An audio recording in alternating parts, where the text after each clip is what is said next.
Okay hi everyone so आज हम HCV का एक क्वेश्चन डिस्कस करेंगे that is question number 46. So it says a pendulum bob of mass 80 milligram and carrying a charge of 2 into 10 raised to the power minus 8 coulomb is at rest in a uniform horizontal electric field of 20 kilovolt per meter. Find the tension in the thread. Okay. तो देखो हमारे पास एक pendulum है जो कि एक thread से अटैच है. इस तरह से ये थ्रेड है और इससे एक पेंडुलम अटैच है. इसका जो मास है वो है 80 milligram. So 80 milligram it means 80 into 10 raise to the power -3. तो ये ग्राम में कन्वर्ट हो गया. Into 10 raise to the power -3 ये किलोग्राम में कन्वर्ट हो गया. तो ये आ रहा है 8 into 10 raise to the power -5 kilogram.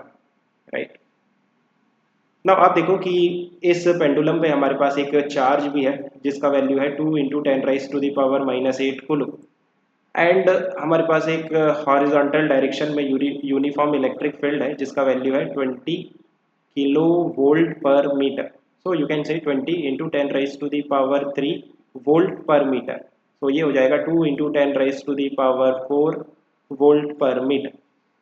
सो जब भी आपके पास इलेक्ट्रिक फील्ड होती है देन कोई भी अगर चार्ज होगा जो कि इलेक्ट्रिक फील्ड में होगा उस पर एक इलेक्ट्रोस्टैटिक फोर्स लगेगा.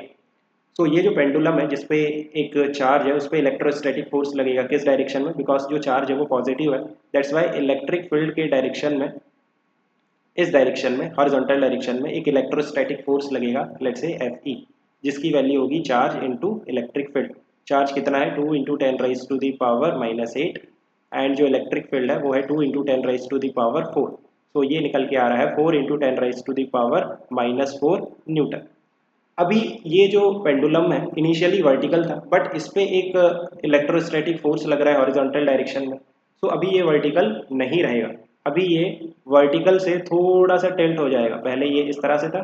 नाउ ये वर्टिकल से थोड़ा सा टिल्ट हो जाएगा because of the horizontal force है ना. जो इलेक्ट्रोस्टैटिक हॉरिजॉन्टल फोर्स है इस डायरेक्शन में जिसका वैल्यू अभी हमने निकाला 4 into 10 raise to the power -4 newton. उसके कारण ये जो पेंडुलम है ये वर्टिकल से थोड़ा सा टिल्ट हो गया. लेट्स से जो एंगल है वर्टिकल के साथ वो एंगल है थीटा. नाउ यहाँ पे जाके ये क्या होगा रेस्ट पे आ जाएगा मीन्स इक्विलिब्रियम पे आ जाएगा. तो इसका FBD बनाते हैं. सो एक तो हॉरिजॉन्टल डायरेक्शन में इलेक्ट्रोस्टैटिक फोर्स लग रहा है जिसका वैल्यू है 4 into 10 raise to the power -4. Wait लगेगा वर्टिकली डाउनवर्ड जिसका वैल्यू होगा mg. मास कितना है 8 into 10 raise to the power -5. So 8 into 10 raise to the power -5 जी का वैल्यू 10 ले लेते हैं. तो यहाँ से कितना आता है ये 8 into 10 raise to the power -4.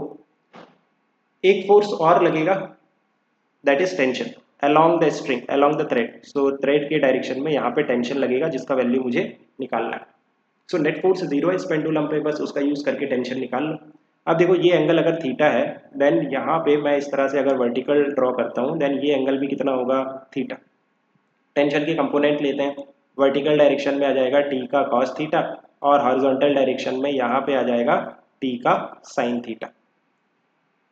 So net force 0 है इट मीन्स हॉरिजॉन्टल डायरेक्शन में नेट फोर्स 0 है. It means 4 into 10 raise to the power -4 और टी साइन थीटा बराबर है. So T sine theta is equal to 4 into 10 raise to the power -4. Vertical direction में जो T cos theta है वो wait के बराबर है बिकॉज वर्टिकल डायरेक्शन में भी नेट फोर्स 0 है. So 8 into 10 raise to the power -4. So T cos theta का जो वैल्यू है वो है 8 into 10 raise to the power -4. अब देखो आपके पास दो इक्वेशन है इक्वेशन 1 एंड इक्वेशन 2.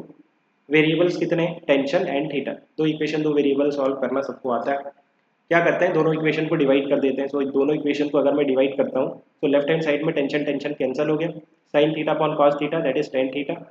इसकी जो वैल्यू है 10 raise to the power -4 and -4 cancel हो गए. 4/8 दैट इज 1/2. तो ये हमारा थीटा निकल गया वर्टिकल से जहाँ पे पेंडुलम जाके रेस्ट में आएगा. अब अगर टेन थीटा पता है इक्वेशन 1 देखो इक्वेशन 1 है T sine theta is equal to 4 into 10 raise to the power -4 right. तो अगर टेन थीटा की वैल्यू पता है तो क्या साइन थीटा निकाल सकते हो? ऑफकोर्स निकाल सकते हो. एक ट्रायंगल ड्रॉ कर लो. ये एंगल थीटा है. So tan theta 1/2 it means opposite is 1 and adjacent is 2. और ये जो हाइपोटेनियस आ जाएगा पाइथागोरस थ्योरम से ये √5 आ जाएगा. तो यहाँ से जो साइन थीटा की वैल्यू निकल के आ रही है वो है 1/√5. सो साइन थीटा है 1/√5. So T into sine theta is 1/√5 जिसकी वैल्यू है 4 into 10 raise to the power minus 4। तो यहाँ से टेंशन निकाल लो। टेंशन की जो वैल्यू आएगी वो आएगी 4√5 into 10 raise to the power minus 4 Newton.